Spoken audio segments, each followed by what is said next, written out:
da sua função social.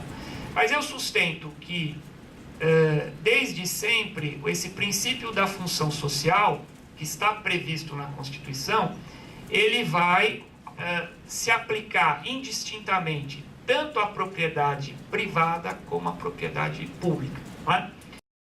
E que aquele dispositivo constitucional que está tanto no artigo 183, parágrafo 3º da Constituição, e tanto no artigo 191, parágrafo único, que em tese vedariam o uso capião de bem público, isto não afeta a incidência do princípio da função social. Não é? Então, aqui é preciso entender que, a meu ver, esses dois dispositivos, eles estão na Constituição, mas eles constituem regras, não é, que podem ser interpretadas, não é, à luz de um princípio-valor muito importante e caro ao sistema, que é da função social. De modo que eu ainda continuo defendendo o ponto de vista que, para os chamados bens públicos dominiais, que são aqueles bens públicos que não estão afetados previamente a nenhuma finalidade pública, não se dedicam, por exemplo, a abrigar um serviço público em favor da população, ou não são bens de uso comum do povo, que estes bens dominiais, eles podem ser suscetíveis de uso capião, mas que tipo de uso capião? Um uso capião que seja caracterizado pela própria ideia de funcionalidade, quer dizer, o chamado uso capião pro labore. Então, para pessoas pobres, para pessoas que não são proprietárias de outros imóveis, não é? Se elas vivem há mais de 5 anos e destinam aquele imóvel para a sua moradia, ainda que aquele imóvel seja um bem público, é possível se entender a possibilidade de uso capião, o uso capião aqui constitucional, em relação a esses bens. Então aqui você admitir o uso capião, mas não de forma indiscriminada, porque se você simplesmente for admitir que qualquer pessoa, mesmo alguém que já seja proprietário de muitos imóveis, pelo simples exercício da posse e a inércia do poder público, ele venha a adquirir a propriedade, então, na verdade, nós estaríamos simplesmente trabalhando para aumentar a desigualdade social, e aquela propriedade, e a aquisição daquela propriedade não teria nenhuma função social para contribuir. Então, me parece que, independente de reformas legislativas que sejam feitas, de avanços ou de retrocessos, o que o sistema permite é exatamente a possibilidade de, diante das circunstâncias fáticas, você sustentar a aquisição de um bem público, desde que estejam presentes os requisitos do uso capião pro labore, e aquele bem esteja desafetado juridicamente ou desafetado faticamente. O que é essa desafetação fática? Juridicamente, ele consta ali como um bem de uso comum do povo. Vamos pensar no loteamento que é aprovado e naquelas áreas comuns que, por força da lei, já são incorporadas na propriedade pública municipal como áreas públicas. Só que aquela praça que estava prevista naquele loteamento, ela nunca foi uma praça, né? Ela desde sempre foi ocupada pelos movimentos populares, e as pessoas moram ali há muitos e muitos anos, mais do que 5 anos. Às vezes ali você já tem várias gerações de sucessiva posse daqueles bens. Ora, é claro que nesse caso, se não existe uma desafetação jurídica, existe uma desafetação fática, e a desafetação pode ser fática. Então aquele bem, ele tem que ser entendido não como um bem de uso comum do povo, mas sim como um bem dominial. Não é? Bom, vamos falar um pouco dos retrocessos. Eu acho que nós vivemos uma época agora de retrocessos. Um retrocesso que eu gostaria apenas de externar a minha opinião, com todo respeito, é essa súmula 619 do STJ, que de alguma maneira vem referendar uma jurisprudência que já é comum aqui no Tribunal de Justiça de São Paulo. O que diz a súmula 619? A ocupação indevida de bem público configura a mera detenção, de natureza precária, insuscetível de retenção ou indenização por acessões e benfeitorias. Tá? Como entender essa súmula 619? Um retrocesso muito forte. O retrocesso muito forte seria negar a qualidade de posse a qualquer ato de exteriorização da propriedade em relação a um bem público. Tá? Isso significaria, então, você não conceder nenhum dos direitos que poderiam ser possíveis decorrentes da aplicação da legislação de regularização fundiária, não é? Porque você não reconhece aquela situação fática o caráter jurídico de posse. Tá? Essa interpretação, ela deve ser afastada. Ela não guarda, vamos dizer assim, ela não guarda coerência com a própria teoria privada e que está expressa no Código Civil. Tá? No Código Civil, nós devemos entender o seguinte: o fenômeno da detenção, ele é previsto no Código Civil, não é? O fenômeno da detenção. E nós temos duas possibilidades de detenção. Não é? Nós temos a detenção que nós chamamos de dependente, que é aquela detenção em que os atos de posse, eventualmente praticados por um terceiro, são em razão de uma ordem, de uma determinação de outra pessoa. Então aí nós temos a figura do fâmulo da posse. É alguém que vai exercer os atos de posse, mas não está exercendo em nome próprio, está exercendo em nome de um terceiro. E, portanto, juridicamente, ele não é considerado detentor. Não é? Juridicamente, ele não é considerado possuidor. Juridicamente, ele é considerado detentor. Por uma opção legislativa, artigo 1198 do Código Civil, considera-se detentor aquele que, achando-se em relação de dependência para com o outro, conserva a posse em nome deste e em cumprimento de ordens ou instruções suas. Estes são chamados detentores dependentes ou servidores da posse ou fâmulos da posse. Isto é, pessoas que detêm em nome daqueles que a entregaram. Não é? Outra figura é a figura da detenção independente,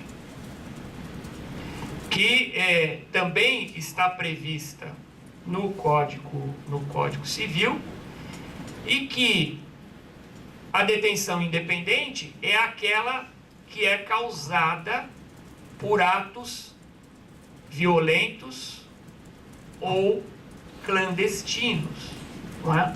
E, portanto, quando você se apropria de um bem e você se utiliza da violência ou da clandestinidade, enquanto dura a violência ou enquanto dura a clandestinidade, tecnicamente você não tem posse, você tem detenção. Não é? E a detenção só se transforma em posse quando cessa a violência ou cessa a clandestinidade. E quando ela se transforma em posse, ela é posse, mas ela é uma posse qualificada como injusta pelo artigo 1200 do Código Civil. Então vejam, essa súmula 619, se ela quiser ter essa interpretação radical de que qualquer ocupação não autorizada, né, que aí o indevido é não autorizada do bem público, configura a detenção, né, isso não se sustenta. Porque ela vai configurar a detenção se ela for violenta ou clandestina. Né? Se ela não tiver nem violência e nem clandestinidade, primeiro que já não é detenção, é posse. Né? Mas se ela usa da violência, ela é detenção enquanto a violência não cessar. A hora que a violência cessar, ela é posse. E se ela é posse, ela pode gerar efeitos possessórios, entre eles a aquisição por algumas modalidades de uso capião. Tá? Então, essa interpretação forte da súmula 619 é uma interpretação equivocada e que não encontra amparo nem mesmo no Código Civil. Agora, dá para salvar a súmula? Dá. Tá? A súmula faz a confusão um pouco entre detenção e posse injusta. Quer dizer, claro, enquanto detenção de natureza precária, enquanto tiver a violência e a clandestinidade, ela não vai gerar efeitos. Mas quando ela gera efeitos e ela vira posse injusta. Então, a perspectiva do direito de retenção ou de indenização, eu examino sob a perspectiva de quem tem posse injusta. Né? E normalmente o direito nega direito de retenção e direito à indenização de benfeitorias de quem tem posse injusta.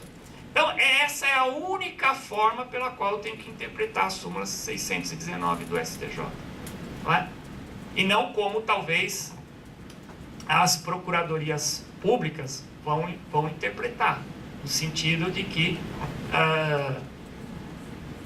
qualquer ocupação não autorizada pelo poder público não geraria nenhum efeito jurídico, qualquer que seja, especialmente para fins de regularização fundiária. Isso, além de equivocado do ponto de vista da legislação infraconstitucional, ela é inconstitucional. Por quê? Porque ela caracteriza aqui uma contradição axiológica. Ela nega os institutos que seriam necessários para a realização de direitos fundamentais e de princípios importantes, como a função social da propriedade e o direito fundamental à moradia. Muito obrigado.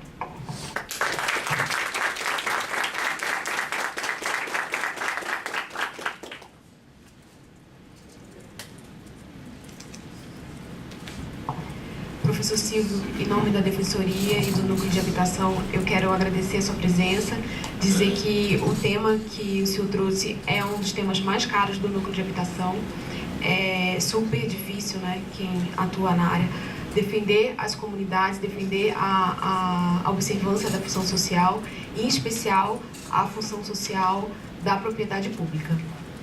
Tendo em vista que o professor vai ter que sair às 10h30, nós combinamos e o professor Nelson gentilmente concordou, nós vamos abrir uma rodada de perguntas e eu queria fazer uma pergunta sobre a nossa atuação prática. Nós temos, é muito comum que nós vamos fazer as defesas e de comunidades que, por vezes, elas têm que sair da área por conta de ou um risco geológico, deslizamento de terra, famílias têm que ser desalojadas, famílias que já ocupam uma área pública por muitos anos. E não raro essa área é reocupada, justamente porque não há uma fiscalização, não foi feita anteriormente, quando da ocupação, no decorrer dos anos, e com a desocupação forçada, muitas vezes determinada judicialmente, as famílias saem e essa área não é fiscalizada, ela é reocupada. Como que a gente pode ou fomentar, auxiliar, de alguma forma, controlar essa fiscalização e como que o senhor vê a relação para fiscalização da função social da área particular? Nós temos alguns instrumentos aplicáveis para observar essa função. E na área pública, como que o senhor vê isso? Alguém quer fazer? Que a gente separa algumas perguntas e passa para o professor.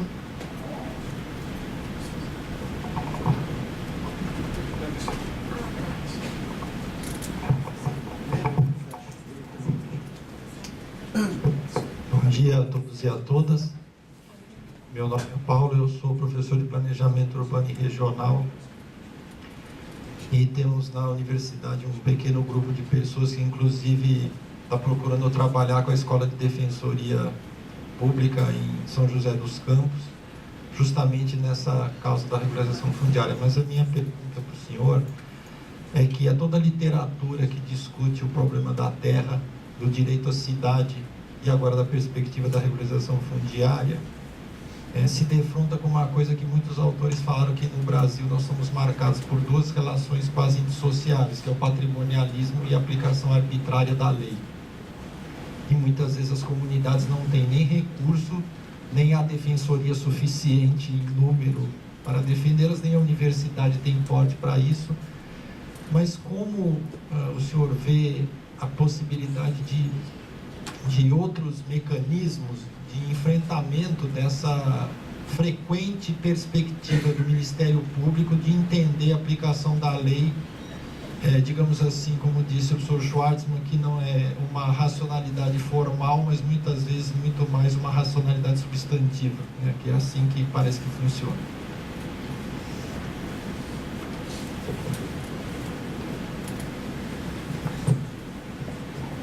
Obrigado. Bom dia a todos e a todas. Meu nome é Alan, eu sou um dos coordenadores do Núcleo de Habitação e Urbanismo. Eu acho que, complementando da Luísa, acho que também, na verdade, quais são as consequências do abandono e da desfuncionalização do bem público, né? Já que a gente tem essas consequências para os bens particulares, mas não tem relação aos bens públicos, o que acaba criando certos privilégios de Estado, né? Então, o Estado não se submetendo a uma ordem de Estado de direito, né? Não se submetendo à regra comum.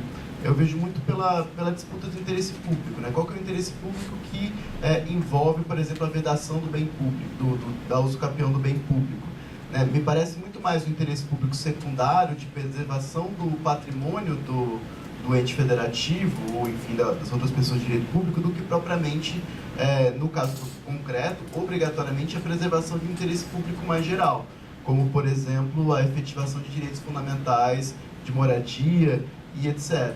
E aí a gente entra numa discussão de tentar salvar ou tentar, pelo menos, justificar a constitucionalidade da legitimação fundiária, que é o outro instrumento trazido pela nova legislação, nessa ponderação de interesses, ou seja, se é possível, pelo menos, sustentar a constitucionalidade da legitimação fundiária em relação a bens públicos, tomando essa ponderação desses interesses. Gostaria de saber da opinião do senhor em relação a isso.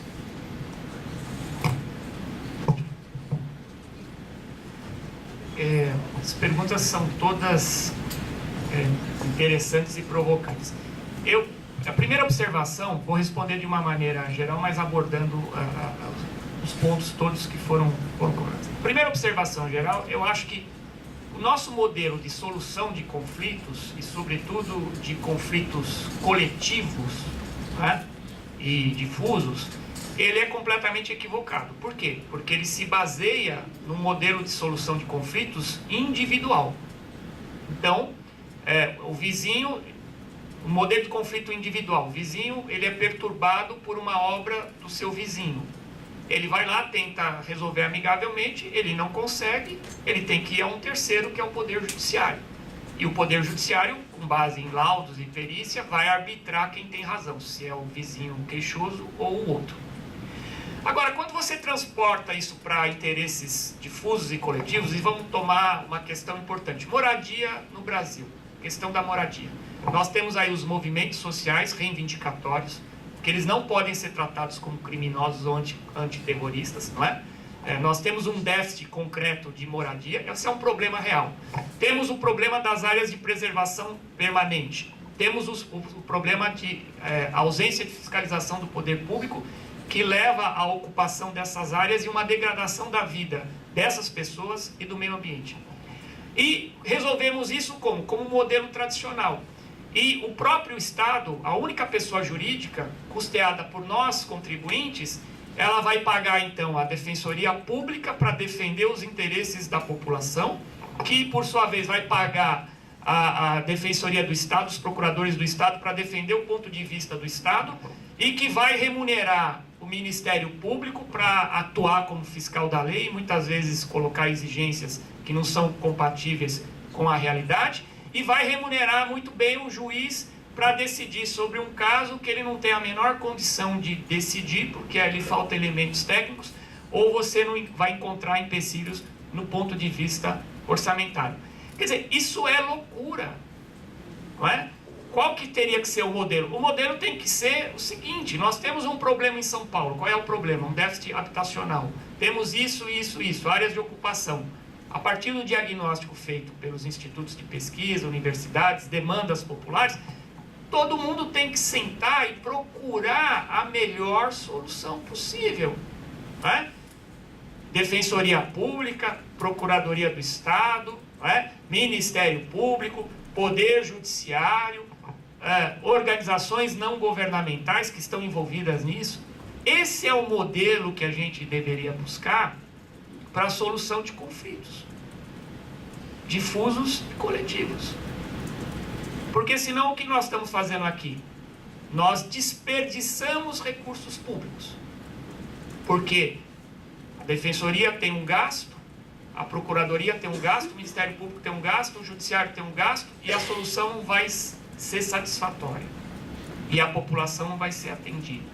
Então, a primeira observação que eu faço: nós deveríamos, de alguma maneira, sensibilizar o governo para que estas questões pudessem ser resolvidas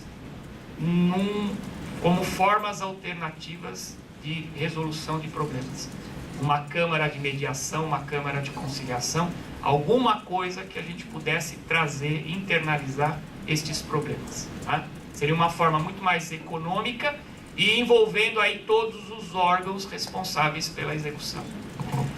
Segundo lugar, o poder público tem que ter responsabilidade sobre o seu patrimônio público. Então ele tem que cuidar do patrimônio público, seja ele de interesse coletivo ou difuso, um patrimônio ambiental, seja ele um patrimônio meramente dominial que pertence ao poder público. Então ele tem que ter uma política de uso do poder público. E essa política talvez aí sim possa até ser exigida, não é? E eventualmente a gente possa até ameaçar com figuras como talvez uma improbidade, se você não tem uma política clara de utilização dos bens públicos, exatamente para evitar duas coisas: ou a apropriação desses bens públicos por interesses meramente privados, não é? Ou a degradação desses bens públicos, seja pela não utilização, seja eventualmente por uma ocupação indevida, não é? Em terceiro lugar, sempre há a possibilidade, numa ponderação de interesses, de eu reconhecer como necessário para a implantação de um direito fundamental, que é realmente fundamental para as pessoas, que é a moradia, ele prevalecer sobre interesses meramente patrimoniais, não é? Meramente patrimoniais. Então, no teu caso, tem um pedido para sair, mas dizer: olha, tudo bem, nós vamos sair, mas qual é a política de preservação desse bem que o autor vai apresentar? Ele não tem. Bom, então eu gostaria que antes que nós saíssemos, que uma política de preservação do bem fosse apresentada. Porque não tem sentido a gente sair para que outros depois possam ocupar. O problema vai continuar da mesma maneira. Então, talvez exigir uma política de ocupação do bem responsável, que possa ser depois, inclusive, cobrada, né? Que possa efetivamente ser cobrada, né? Com a questão que o senhor colocou, de fato, precisa um pouco de sensibilidade para problemas sociais, não é? Eu não posso, faça-se justiça e pereça ao mundo. Eu preciso, eu tenho que ter os olhos voltados para a realidade e ter sensibilidade para saber, dentro daquelas circunstâncias, qual é a melhor solução possível. E nem sempre a melhor solução possível está numa interpretação abstrata de um dispositivo legal. Porque a gente também tem que entender para que foram feitas as leis. As leis foram feitas por uma única razão: melhorar a vida das pessoas. Não é? Simplesmente para melhorar a vida das pessoas. Não é? Eu tive um caso que jovens que tinham passado no ITA, tinham sido aprovados no vestibular, foram excluídos do sonho de frequentar uma instituição tão prestigiada quanto o ITA, ou porque tinham completado meses antes a idade máxima que previam, ou porque apresentavam, segundo exames médicos ainda não concludentes, algum tipo de deficiência que não era uma deficiência, um problema de saúde que não era relevante para quem ia estudar engenharia aeronáutica, por exemplo. E eles foram excluídos da possibilidade de frequentar o curso, não é? E nós temos um instituto que é pouco conhecido, que é o Estatuto da Juventude, não é? E o Estatuto da Juventude fala que o jovem é até 29 anos, e eles estavam sendo barrados porque muitos completaram 23 anos, poucos meses antes da matrícula. Qual foi a minha preocupação? Os jovens assistindo o julgamento. Como é que eu vou explicar para os jovens que a justiça os impediu de frequentar uma universidade? Gente, isso não é justiça. Se eu fosse o jovem e tivesse recebido uma decisão contrária ao interesse deles, eu sairia desesperançoso da justiça. Então, qual foi a decisão? Não, eles são jovens, incide o Estatuto da Juventude. Não é? Eles não estão fazendo carreira militar, eles vão estudar na universidade. Então, a idade máxima aqui que pode ser utilizada como critério eliminador é 29 anos, e não mais 23. E eu permiti que os jovens frequentassem o curso no ITA, na universidade. Não é? Agora, o que eu não entendo é você mobilizar, por exemplo, entendo institucionalmente, é claro, mas eu não entendo como cidadão, você mobilizar a instituição da Defensoria ou da Procuradoria da União para entrar com ações para excluir jovens de frequentar a universidade. Não é? Então, nós devemos ter sensibilidade na aplicação das leis, de que essas leis devem ser feitas para melhorar a vida das pessoas e não para prejudicar a vida das pessoas. Não é? Então, tudo bem, eu vou retirar a pessoa daquela área, que em tese é uma área de preservação permanente, e vou me contentar que ela vá ocupar um outro espaço público, que é o viaduto aqui, Alcântara Machado. Não é? Então, eu preciso encontrar realmente uma solução que satisfaça os dois interesses. E aí, a tua pergunta, Alan, a questão da ponderação é muito importante. Não é? É muito importante você ter sensibilidade para esses conflitos sociais e saber que esses direitos fundamentais, eles são um projeto da Constituição. Gostemos ou não, eles são um projeto da Constituição que nós, atores jurídicos e não jurídicos, estamos todos envolvidos em concretizar. Então, o que um juiz tem que fazer? O que um promotor tem que fazer? Ele tem que buscar a solução que atenda aos interesses daquela população e que ela possa efetivamente ter o seu direito de moradia assegurado. Se não naquela área, porque é uma área de preservação permanente ou é uma área de risco, então precisamos encontrar um outro local para essas pessoas que não seja simplesmente a rua. Então, esse é um envolvimento que todo o Poder Judiciário e o Ministério Público deve ter na solução desses direitos fundamentais previstos na Constituição.